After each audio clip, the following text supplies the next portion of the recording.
Eu fui 3 anos secretário de Estado no governo, fui presidente da Federação das Indústrias, sou empresário, mas sou, acima de tudo, um cidadão incomodado com um país que não funciona, Paulo. Não funciona porque quem precisa do ônibus sabe que o sistema de transporte público é ruim no país. Estou criticando esse ou aquele político. Tantos partidos já comandaram cidades no Brasil e o transporte público continua ruim para o brasileiro. A educação pode ter melhorado em alguns lugares, mas ela ainda falha em entregar uma educação de qualidade para o brasileiro, para que ele possa, nos padrões mundiais, ser competitivo. Os testes internacionais provam isso, né? Em matemática, em tantas áreas e tal.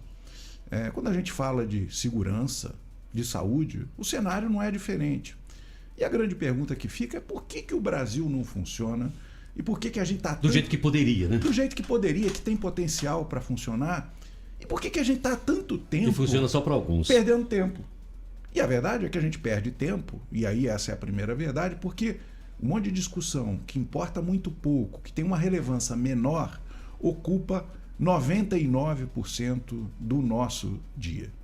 E aí as grandes discussões, as reformas estruturantes para o país, aquelas coisas que seriam boas para toda a sociedade, vão ficando em segundo plano, sendo adiadas, dá um jeitinho, dá outro e funciona. Eu acho que a gente tem que fazer essas discussões. E uma das grandes discussões, o Instituto Atlântico é um instituto sediado em São Paulo, fundado pelo Paulo Rabelo de Castro, economista, ex-presidente do IBGE, que propõe soluções para problemas crônicos e estruturantes do país. Temos lá diversas propostas, mas no momento a principal nós estamos discutindo é essa necessidade de reequilíbrio entre os 3 poderes. Deixa eu explicar para o ouvinte rapidamente do que a gente está falando, né? Acho que de algum tempo para cá é evidente, vamos pegar o cenário nacional para entender isso. O Congresso Nacional, ao invés de fazer leis que sirvam ao cidadão, está muito mais preocupado lá com a aplicação de emendas. Os parlamentares transformaram as emendas, que já foram muito menores e não impositivas, em agora um instrumento impositivo de dezenas de bilhões de reais todo ano.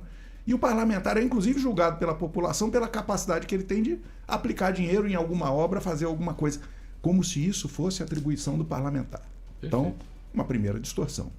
Segunda, o executivo, que não tem mais margem de negociação com o parlamento, e isso funciona lá em Brasília, funciona no Estado, funciona nas prefeituras, o executivo começa a legislar por decreto, por medida provisória, começa a criar leis para tentar fazer o que o Congresso não faz.